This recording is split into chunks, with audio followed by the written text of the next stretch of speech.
menurut gue ke depannya kalau kita bisa menambah devs itu yang memang sekarang banyak banget layer 1 layer 2 lagi jadi main fokusnya, gimana devs web 2 bisa pindah ke web 3. Indeed. Jadi fokusnya ke situ. Kalau gue lihat itu berhasil dan gue bisa lihat itu akan berhasil di tahun-tahun ke depan, kita bisa menjadi leading crypto country di Southeast Asia. Nah itu sebenarnya yang paling keren. Halo Millionaires, balik lagi bersama podcast Block Dev Talk, sebuah podcast yang akan mengulas proyek terkini, tren-tren keren dan juga menarik seputar blockchain ataupun juga Web3. Saya Greenman Ron yang akan menemani kalian di podcast kali ini.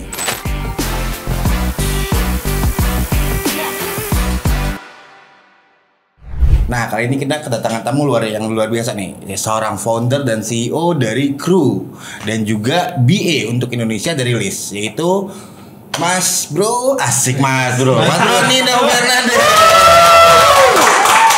How are you? Hey, good Ron. Nice. Thank you for having me here. Pasti, terima kasih banyak. Udah mau meluangkan waktunya pasti kan? Pasti dong. Agak-agak sibuk gimana? Siapa gitu. yang nggak pengen gitu dapat kopi gratis? Saya. Menarik. Terus sebelum kita ngobrol panjang nih, boleh di share sedikit nggak sih? Backgroundmu sebelum jump in ke dunia blockchain ini atau Web3? Iya, sebelumnya gue banyak main film. Gue sebagai aktor banyak banget di OTT, film, sinetron juga dulu, commercial. Pokoknya semuanya udah gue lewatin deh. I see. Sampai bikin jadi kru juga udah. Jadi yang namanya semua dunia perfilman, entertainment, kayaknya udah lewatin. Sebelum masuk. Udah suhu lah ya. Ya.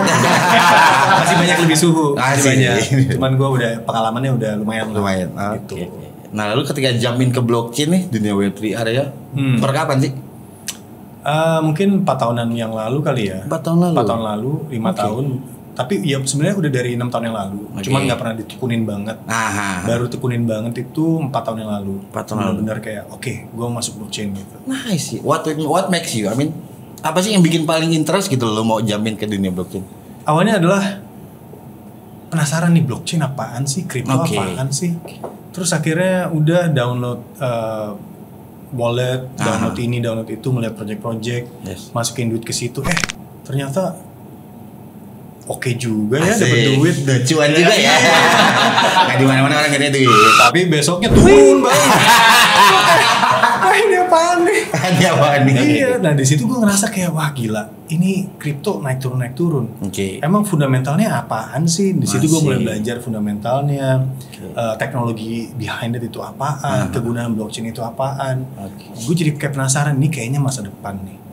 Dan semakin gue pelajarin, gue tahu ini memang masa depan. Mantap. So berarti basicnya memang standar mayoritas orang kan ketika jamin dunia blockchain pasti ya cuan, basicnya itu jual purpose-nya satu, kedua pasti masuknya dari kripto nih gitu ya kan. Nah berarti dirimu pun juga bisa gue bilang masuknya awalnya dari kripto dulu, lalu baru find out the technology and then you say oke, ini masa depan. Betul. Nah itu juga gue pas udah beberapa tahun setelah gue pertama kali invest di kripto, gue mulai belajar nih fundamentalnya apaan. Terus project ini backgroundnya siapa aja, foundernya siapa, teknologi blockchain yang digunakan itu aplikasinya ke project itu apaan. Jadi banyak yang akhirnya sebelum gue invest, gue teliti dulu. Ini long term apa short term gitu. Indeed. Sampai akhirnya dirimu pun juga jadi builders as in, karena buildersnya di sini adalah konteksnya luas ya. Lu nggak mesti developer, tapi ketika lu creating something di dalam blockchain, lu bikin NFT kah, sesimpel itu, ya disebutnya builders karena memang ya udah lu jamin ke dalam ekosistemnya gitu. Nah, yang menarik adalah tadi gue mention lu adalah foundernya dari Crew. Nah, boleh cerita nggak sih nih Crew kapan sih dibuatnya, lalu and then what is Crew? Jadi Crew itu datang dari pain points yang gue alamin selama gue syuting. Di dunia entertainment. Jadi Crew ini adalah aplikasi untuk digital structure in entertainment production. Memang di spesifik sana. Spesifiknya ke sana karena saat ini banyak banget gue syuting semuanya masih manual. Yes, indeed. Ngasih bon untuk sewa lokasi manual. Pakai nota gitu tulis sendiri. Terus diganti. Betul, that's happen. Kehadiran datang ke lokasi, nggak ada yang tahu siapa yang datang. Terus datangnya kayak gini, datang ini tanda tangan ya, tanda tangan gini. Terus kemarin perasaan gue nggak tanda tangan, kok sekarang udah ada tanda tangan gue di situ, siapa yang tanda tangan? Menarik tips AI yang tanda tangan. Jadi banyak banget manual-manual yang digunakan di film sekarang ini. Di film production. Padahal kita udah kayak Netflix, Amazon Prime, Disney Plus, video.com, pokoknya semua yang udah tingkat rilis filmnya, productionnya udah tinggi banget. Tapi kita masih manual. Itu masalahnya. Gua sebagai pemain, kru, lokasi, catering semuanya jadi kewalahan. Banyak middleman yang diuntungkan, memanfaatkan jatuhnya ya, melihat celah. Benar, gatekeepernya jadi banyak. Jadi dari 100% production cost, 20% sampai 40% itu hilang. Menang banyak. Mau dong. Boleh. Jangan. Lu bikin meme coin aja. Jadi awal dari situ. Ada 3 masalah besar yang gue hadapin. Yang pertama adalah nggak ada yang terkoneksi di dunia entertainment. Jadi semuanya kayak, gue kenal dia nih. Ya udah lu telepon Gi. Untuk peran let's say orang Indonesia 30 tahun, tingginya sekian gitu, yang karakter ini seperti itu. Wawasan dia itu hanya satu orang itu aja.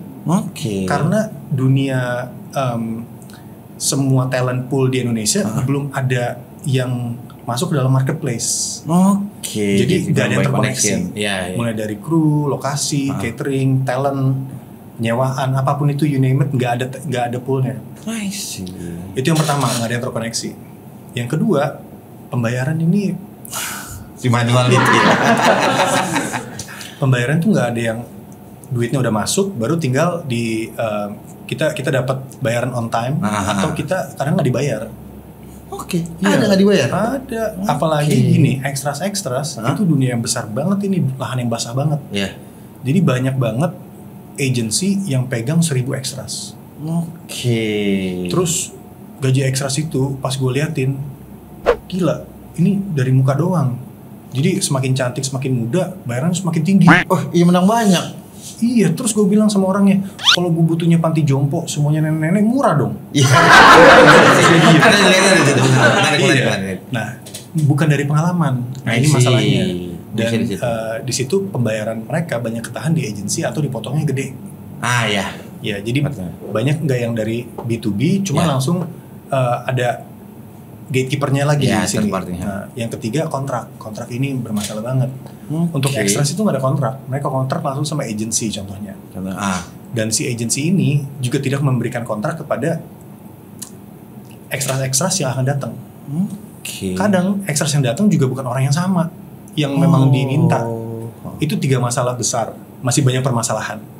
Cuman dengan aplikasi Kru ini kita memberikan marketplace dalam aplikasi. Jadi semuanya udah bisa kelihatan. Gue pengen pilih extras yang ini, mukanya kayak gini, harganya udah tertera. Gue bisa langsung hubungin gitu. Dan konektor. Gue bisa bisa langsung mengconnect. Di sisi lain, talent juga bisa ngelihat, ini ada kerjaan ini nih, cocok banget buat gue nih. Gue mau apply deh. Dengan satu pencet, udah dia bisa apply. Jadi si pemberi pekerja ini bisa ngelihat, ini yang apply untuk karakter ini ada 30 orang, dia tinggal pilih salah satu. Gitu. Jadi memang jadi wadahnya ya, tempat untuk connecting buat semuanya. Betul. Yang kedua pembayaran. Pembayaran juga. Dengan pembayaran kayak kita naik Gojek atau naik Grab, atau kita pesan Astro atau apapun itu deh, kan uang kita udah diambil duluan. Betul. Baru servis yang kita dapat. Setelah servis yang kita dapat, baru duitnya cair di mereka. Istilah yang sama yang gue bikin di aplikasi Kru. Jadi lu ngasih kerjaan ke orang, lu bisa bayarnya nanti di tempat, atau lu bisa lewat aplikasi gue. Betul. Jadi pada saat kerjaan udah selesai, uang akan dapat automatically. Nunggu jeda sebulan, 2 bulan, nunggu agensi ngejar-ngejar. Nah, menggunakan blockchain kita bahkan juga bisa bikin ada terms pembayaran. Per hari mungkin 1%, per hari 20%. Apa setiap minggu 30% itu bisa. Gitu. Terus yang ketiga kontrak. Dengan kontrak ini kita menggunakan smart contract. Di mana pada saat lu ngasih pekerjaan ke dia, dengan satu klik udah langsung smart contract. Dan itu udah tertera semuanya. Itu loh yang membuat mudah. Menarik. I mean the vision gitu ya about the blockchain technology itself gitu, kayak oke, you are in this industry, lalu merasa di sini banyak nih missnya nih, banyak kekurangannya. 3 poin besar tadi yang lu sebutin gitu kan, makanya that's why you creating the crew. Yes. Udah berapa lama sih crew? Waktu itu bikin crew? Gila, kalau lu tahu Ron, gue untuk researchnya aja 4 tahun. Oke. Itu gue pikir oke, gue mau bikin aplikasi, gue harus bikin aplikasi. 4 tahun gue ngobrol di setiap project, film atau sinetron apapun itu, gue ngobrol sama kru, gue ngobrol sama extras, gue ngobrol sama wardrobe, sama lokasi, sama catering, sama semuanya gue ngobrolin. Nyari input mereka tuh pain pointsnya apa? Ya, kurangnya di mana, maunya apa? 3 masalah yang tadi itu adalah masalah teratas, yang mereka butuh solving. Nice. Gitu. Jadi rencana? Gua udah 4 tahun ini dan 2 tahun yang lalu gua mulai building. Oke. Berarti rencananya memang kalau memang mau di launch tahun ini, tahun depan atau gimana? Kita tahun ini udah launching, kita soft launch, jadi akan dipakai untuk teman-teman kita doang untuk testing, supaya kita bisa tes di app. Kalau ada yang kurang, ada yang crashing, kita bisa membenahi sampai nanti kita public launch-nya kemungkinan Q4 this year. Atau Q1 next year. Menarik. Tinggal ditunggu aja. Tunggu dong, harus masuk. Soalnya gini, untuk kalian yang masuk 10.000 pertama itu automatically kita airdrop NFT. Menarik, ada NFT-nya. Luar biasa. Tapi Amin, kalau kita mau ngelihat ya, kan lately juga ada nih, I would say orang dari entertainment artis lah atau segala macam. Tapi yang dia creating kan token nih. Udah looking segala macam. You guys, lu ketika bikin mendapatkan fear kayak itu nggak sih, kayak like, oke, ini gue artis, gue bikin something, tapi nanti takutnya ternyata orang ngelihatnya mandangnya sebelah mata or what atau gimana? Nggak apa-apa, mandang sebelah mata itu karena mereka mungkin belum lihat fundamental dari kita punya aplikasi.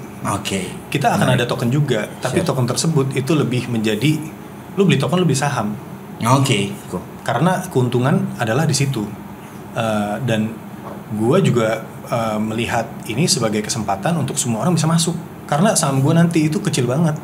Semuanya gue kasih ke siapapun yang mau, nanti bisa beli, dan mereka akan ada keuntungan dari utility token tersebut. Jadi kita ada fase 1, ada fase 2. Jatuhnya pun RWA juga dong berarti? Betul, nanti untuk yang fase 2 gue ceritain pas di akhir acara ini. Asik. Itu ya. Menarik nih, sekali gaya-gaya. Bisa.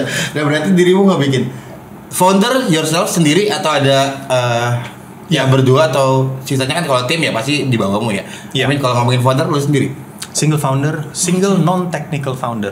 Menarik sih, non-technical. Menarik. Tapi kalau dari perspektif ya, kalau menurut gua makanya tadi gue bilang nggak mesti lu developer sih. Kalau kita mau creating ya something, karena kan ya udah lu bisa pinpoint, ngobrol sama orang segala macam, you dapat the business prosesnya gitu kan, the whole things, kayak lu bisa di mana sih segala macam. Sisanya kan kalau menurut gua even technical gitu ya, as in developer ya mudah lah, lu tinggal nyari developer apa segala macam, karena kan lu udah punya kalau bahasanya jiwanya gitu loh dari si bisnis ini, si kru ini hitungannya nggak ada kalau tanpa lo, karena kan ya udah the ideas kan dari lo.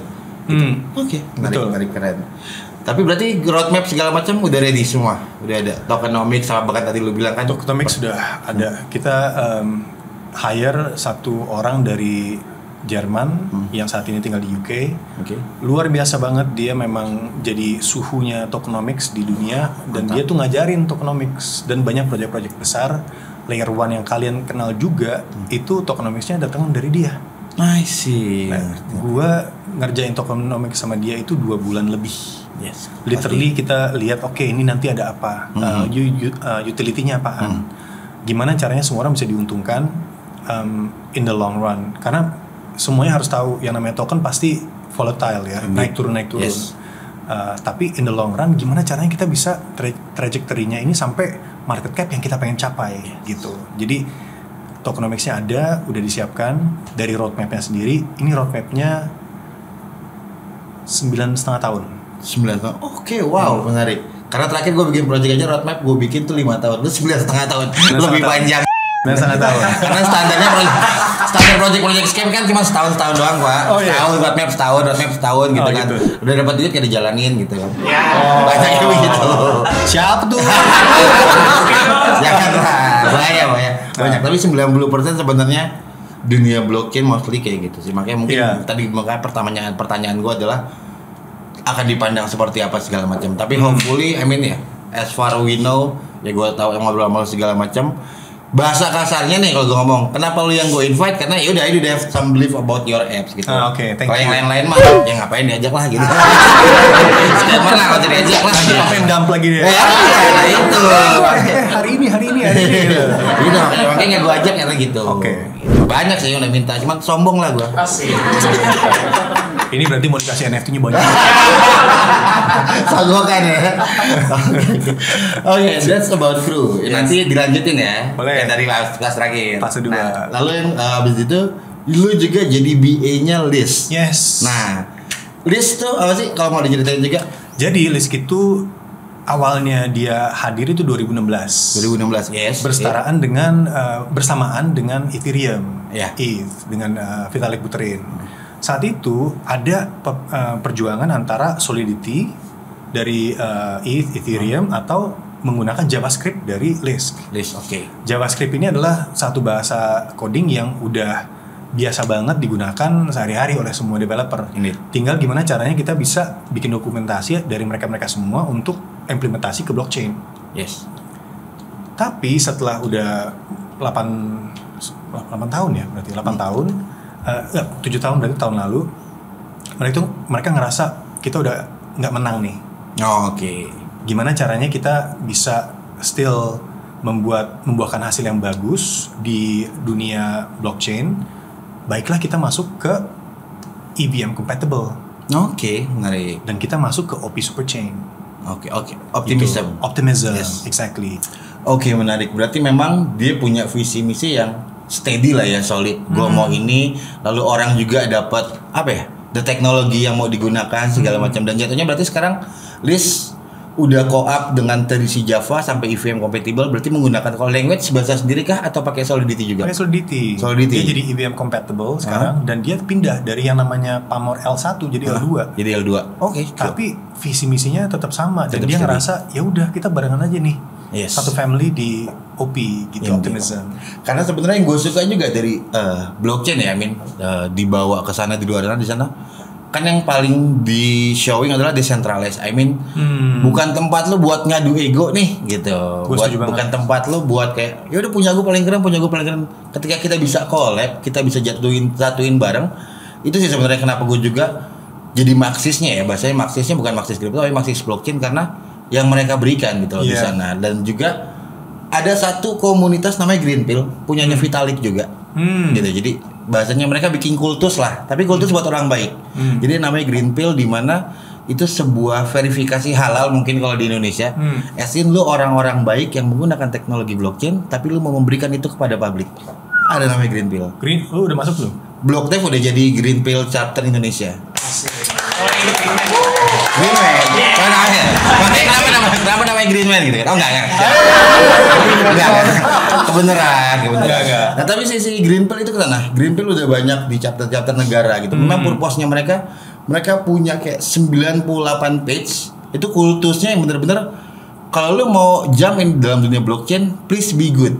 Do something gitu, ke environment, kemana segala macam. Itu namanya Greenpill. Punyanya Vitalik juga. Amazing, itu keren banget sih. Jadi Vitalik Tuhan kita lah. Bahasa kultusnya begitu. Bahasa kultusnya. Jangan itu bahaya. Oke. Dan Liz masuk di Indonesia berarti per kapan? Tanda tangan kerjasama dengan Kominfo itu di tahun lalu. Oke. Tahun lalu, dan Liz menjadi satu-satunya blockchain dari luar yang kerjasama dengan Kominfo. Yes, betul. Mungkin kedepannya akan ada lagi, cuman untuk saat ini masih satu-satunya. Yes, ini. Gitu, dan Lisk itu kerjasama dekat banget dengan Kominfo atau sebaliknya, karena yang pengen kita majukan adalah edukasi blockchain. Jadi kita ingin bekerjasama dengan kampus-kampus, university, kita bikinkan hackathon. Nanti juga dengan Blockdev kan kita pasti. Bulan 9 ditunggu.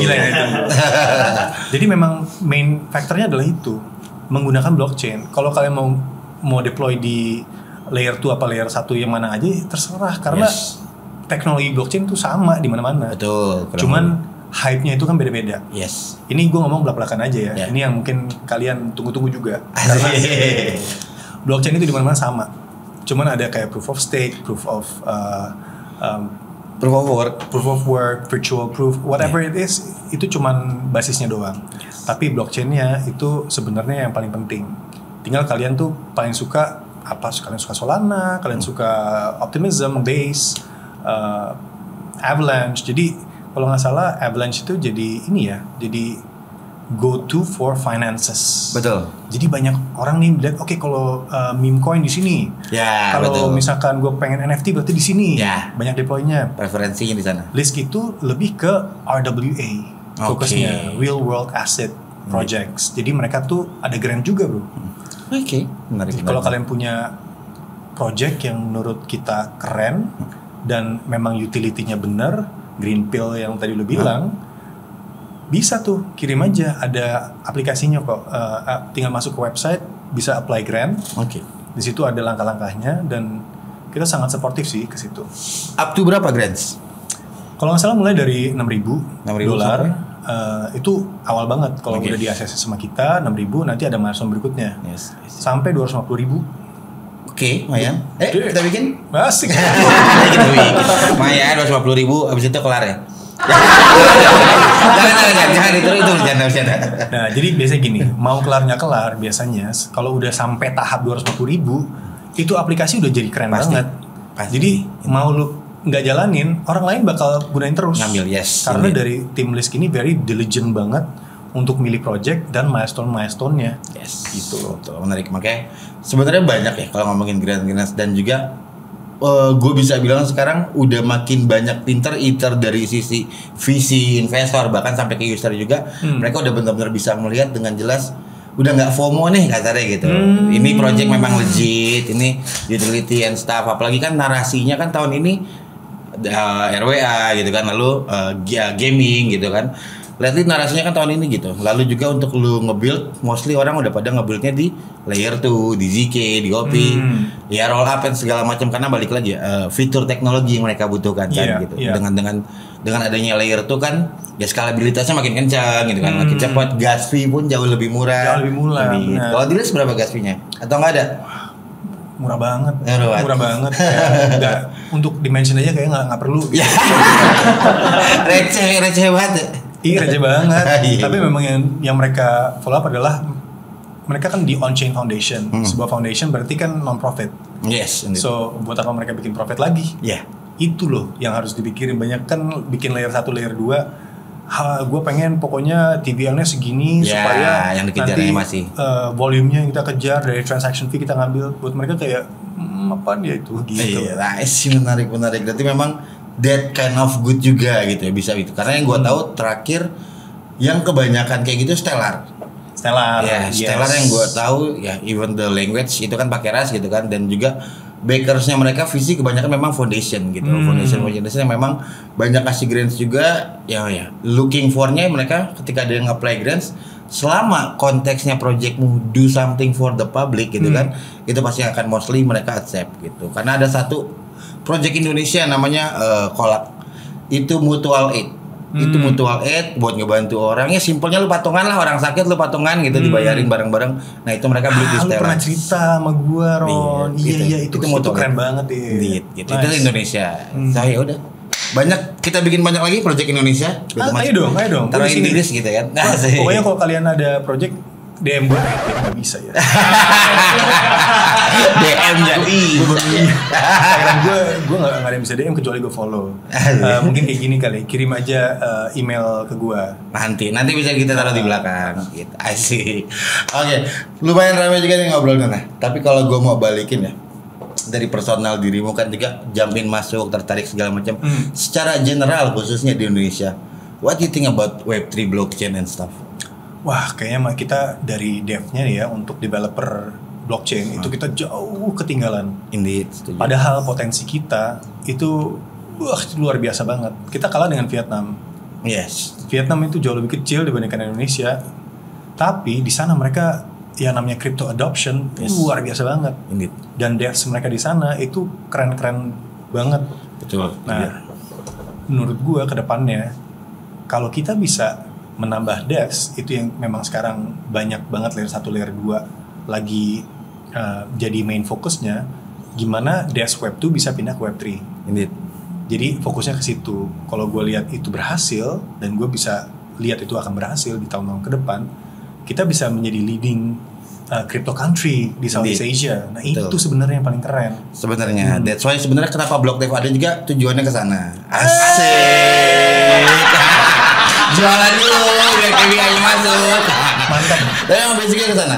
Jujur tahun kemarin gitu ya, ketika BlockDev ada, gue pesimis kita bisa ngejar keterlambatannya itu kayak like 5-7 tahun mungkin gitu. Tapi ketika sampai di tahun ini gue yang optimis, oke, next 2-3 tahun kita bisa leading.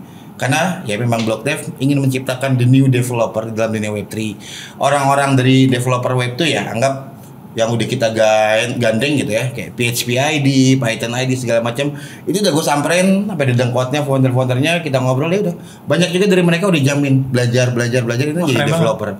Gitu. Nice dong. Jadi 2000 user kita 2.600 user kita itu bukan robot gitu. Kami nggak butuh angka sekian banyak gitu kan. Membernya yang isinya cuma buat doang gitu. 2.600 itu user yang memang benar-benar user. Ya udah 70% developer. Dan mereka gitu. Itu semua berarti memang bisa blockchain dan.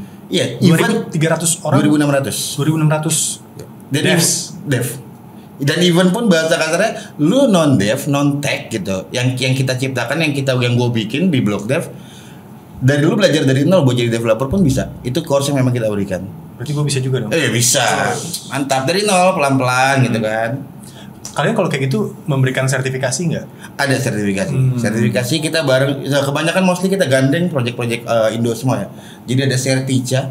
Certica itu punya ID NFT gitu. Jadi sebuah produk dari ID NFT itu sertifikasi yang udah di-build di blockchain. Gue udah ngobrol kok sama Mas Budi. Yes gitu. Nah, gue BlockDev sering pakai Certica. Kayak kemarin kita bikin hackathon, pemenangnya kita kasih Certica. Even tuh sertifikat fisiknya lu bisa lihat, tapi di dalam on-chain-nya pun juga bisa lihat. Bisa lihat. Gitu. That's good. Lalu terakhir mini workshop kita bikin kayak gitu juga. Ya, sertifikasi gitu. Nice. Oke. Mantap. Gas terus. Oke, nggak kerasa udah lumayan banyak ngobrol dengan Nino. Mungkin kalau ada yang mau disampaikan lagi tadi, terakhir yang mau lu spill about Crew. Asik fase 2. Lalu and the end anything kayak closing statement, mau connect sama lu di mana? Bisa di-mention, nanti juga bisa kita taruh linknya gitu. Sure, oke. So dari Crew ini ada fase 2. Fase 2 akan jalan beberapa tahun setelah tahun depan. Jadi kemungkinan 2026, 2027, 2028 di sini kami akan melakukan yang namanya film fundraising. Oh wow, film. Oke. Kerinduan itu datang karena gue ngelihat banyak senior gue syuting, sampai tua pun masih harus syuting. Gimana mereka sampai ada yang meninggal? Gue lagi syuting. Ini tahun ini loh. Terus gue nanya sama Pak Ade, Pak, kenapa masih syuting? Iya karena kalau nggak syuting dapur nggak ngebul. Gue mikir kayak gila, kasian banget ya. Semakin senior tuh duitnya bukan makin bertambah, cuman makin sedikit dan masih terus harus kerja dan nggak ada royalty. I see. Dengan adanya film funding ini, kami bekerja sama dengan pemerintah, hopefully closely, di mana bukannya dikasih, tapi semua talent ini atau lokasi, catering, semua dalam aplikasi yang terlibat dalam proyek tersebut diberikan kesempatan untuk mengalokasikan dia punya gaji untuk beli royalty di project tersebut sebagai NFT. Nah, NFT tersebut dia mau keep sampai 7 turunan juga bisa. Ini. Setiap kali project tersebut masuk dijual ke Netflix atau dijual ke Garuda Indonesia, kan masuk duit tuh. Betul. Tinggal masukin ke dalam aplikasi, semuanya akan tersebar secara automatically. Dengan begini, semakin banyak dia syuting film, semakin kaya dong. Tabungannya semakin banyak. Itu dia. Nah, kalau suatu saat dia pengen jual, tinggal ke marketplace, dia jual aja, dia punya NFT. Kalau ada yang mau beli, silahkan. Gitu loh. Balik lagi kalau dia mau turunkan ke anak cucunya pun juga bisa. Gitu. Bisa. Nah, itu fase 2. Tapi dibutuhkan nanti token untuk staking. Makanya ini cuma pesan gue ya sekarang ya. Sekarang nih. Kalau kalian beli tokennya, jangan dijual. Itu aja. Kalau memang butuh ya silahkan. Cuman kalau kalian bisa tahan sampai 5-6 tahun, semoga gue dipercaya oleh kalian bisa bikin ini nih film fund ini supaya kalian bisa staking dan alokasi kalian akan menyerupai apapun yang kalian stake. Asik. Mantap luar biasa. Jadi kalau ada yang mau connect, email aja ke @nino @crew atau KRU-nya 3 kali.com. Oke, siap. Nanti kita taruh juga di bawahnya. Yes. Follow segala macam. So, thank you so much lagi Mas Bro sudah join di podcastnya Blog Dev. Yeah. Selalu the best lah. Tadi bisa aja ngobrol terus ya. Malu thank you. Melting gitu ya. So, okay. Thank you again builders sudah selalu setia nonton podcast kami. Jangan lupa terus untuk mengikuti perkembangan dunia Web3 ataupun blockchain bersama Blog Dev ID.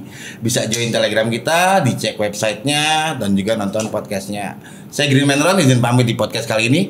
See you again builders. Bye bye. Thank you, beneran thank you lagi.